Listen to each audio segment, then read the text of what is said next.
Je reçois souvent la question, bon ben, vous êtes mignon, mais comment ça se passe quand il faut virer quelqu'un dans une organisation opale? C'est vrai que dans une organisation classique, dans une entreprise classique, c'est assez identifié. Je dis pas que c'est facile, mais le chemin est identifié. On a le DRH, voire le DG, les clauses de licenciement grave, etc., etc., et une procédure bien habituelle à suivre. Quelque part, c'est non désorientant. Alors que dans une entreprise opale, on n'a pas le chef, on ne sait pas qui c'est qui prend les décisions, quoique, et surtout, l'autorité est complètement distribuée. Du coup, comment est-ce qu'on peut faire? On va voir ça aujourd'hui dans cette vidéo.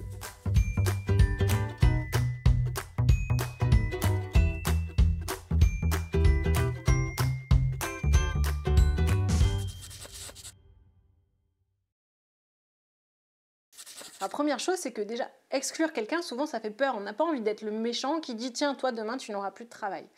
Ce qu'il ne faut pas oublier quand on est dans ces démarches-là, c'est qu'une organisation, quand on pense à une organisation de manière opale, on pense à un organisme vivant. Mais quand on regarde la nature, mais qu'est-ce que ça peut être cruel! Mais qu'est-ce que ça peut être cruel! Il y a énormément de violence dans la nature, il y a énormément de cruauté, il n'y a pas forcément de justice. Donc je ne dis pas que c'est ça que vous devez reproduire, mais c'est juste pour illustrer le fait que la séparation, la violence, la cruauté, ça fait aussi partie de la vie. Et qu'il est possible de faire ces choses-là de manière responsable, spontanée et adulte en fait. Souvent, se séparer de quelqu'un, c'est de rendre service aux deux parties.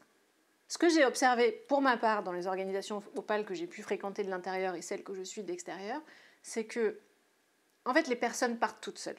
La plupart du temps, quand il y a un déséquilibre entre l'ADN de l'organisation et l'ADN de la personne, ou quand une personne ne trouve plus sa place sur des raisons opérationnelles, c'était mon cas par exemple, je n'avais plus de rôle opérationnel, je suis naturellement partie d'une organisation, les choses se font d'elles-mêmes et les personnes, si elles sont vraiment mises en condition pour être responsables, ça se fait sans heurts.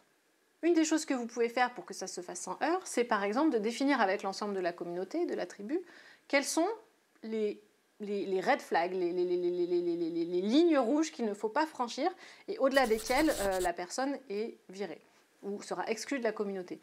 Dans le livre Reinventing les Organizations, Frédéric Laloux parle qu'en général, dans la plupart de ces structures-là, quand une personne ne respecte pas l'advice process, c'est une des seules clauses d'exclusion.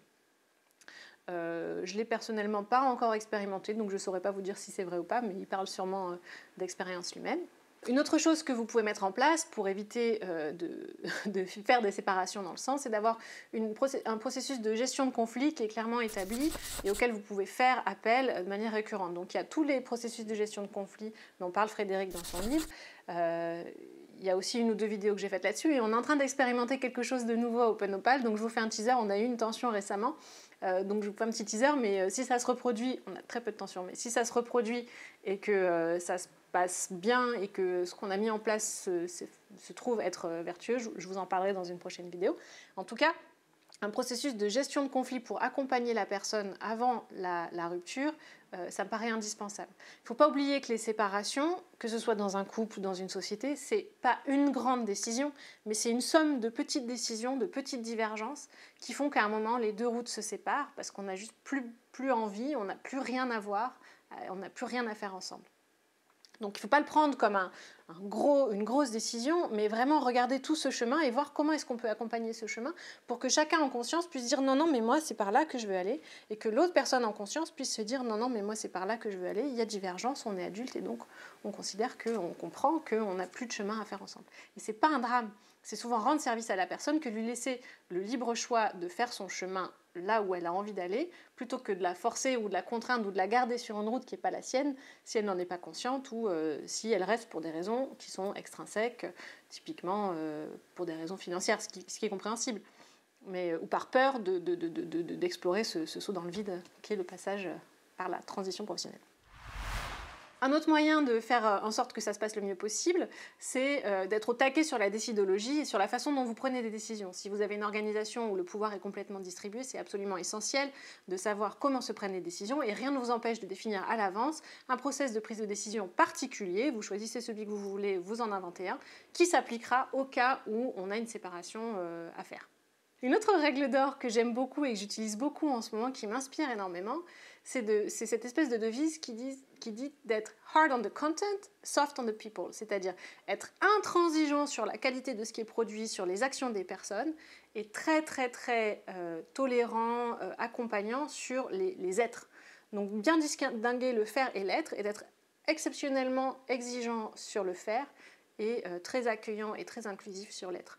Ça devrait pouvoir permettre aux personnes de dissocier un petit peu l'être et le faire et de se rendre compte que ce n'est pas elles qu'on décide d'envoyer dehors parce que c'est elles, mais parce que le poste qu'elles occupent, par exemple, n'a plus à avoir lieu. En l'occurrence, j'ai vécu il n'y a pas longtemps le licenciement d'une personne qui s'occupait de faire l'export en Chine. En ère de Covid, après 18 mois, ce poste-là, ça n'a rien à voir avec la personne. Mais il fallait le supprimer pour que la société puisse avancer. Et il se trouve que du coup, comme ça n'avait rien à voir avec la personne, toute la société, toute la boîte a pu se mettre derrière cette personne pour l'aider à retrouver un travail. On a tous contribué à son CV, on a tous contribué à vanter ses mérites auprès de plein de gens et il a retrouvé un boulot assez facilement. Faire cette distinction en étant très exigeant sur le faire et très accueillant et très englobant sur l'être, avec bien sûr des limites et des valeurs sur ce que les gens font et qui expriment ce qu'ils sont, qui soient clairs, permet d'accompagner et de rendre plus facile ces décisions. Et une dernière chose, c'est que si vous traversez ces difficultés, n'oubliez pas que c'est une énorme occasion de renforcer votre culture. C'est une énorme occasion d'apprendre sur vous-même et ne ratez pas le coche. Après la séparation, après ce moment où il n'y a personne qui est exclu, il faut absolument mettre de la réflexion dessus. Prendre un moment pour se poser la question, qu'est-ce qui s'est passé? Qu'est-ce qu'on aurait pu me faire? Qu'est-ce que j'ai vécu? Qu'est-ce que j'ai aimé? Qu'est-ce que j'ai pas aimé? Qu'est-ce qui a été important pour moi? Et de faire ça à échelle collective pour que ça puisse alimenter la façon dont vous le ferez la prochaine fois et vous aider à purger d'éventuelles tensions, d'éventuels traumas qui auraient pu apparaître et surtout vous aider à construire la culture de demain à partir de celle d'aujourd'hui. Voilà, c'est pas un sujet facile, mais en fait, quand c'est bien fait et quand les personnes sont vraiment aidées à être adultes, on peut faire en sorte que ce genre de questions se fasse, si ce n'est dans la joie, au moins dans la douceur. J'espère que ça vous aura aidé. Et si c'est le cas, mettez des pouces, on a toujours besoin de votre soutien. Open Opal a plein d'initiatives en ce moment, en dehors des cercles d'entraide. On a aussi des tonnes d'offres de formation qui sont en train de se monter. Si l'Opal vous intéresse et que vous voulez vous former plus, venez nous voir, tous les liens sont en barre d'infos. Et d'ici là, moi je vous dis à la prochaine vidéo. Bye bye!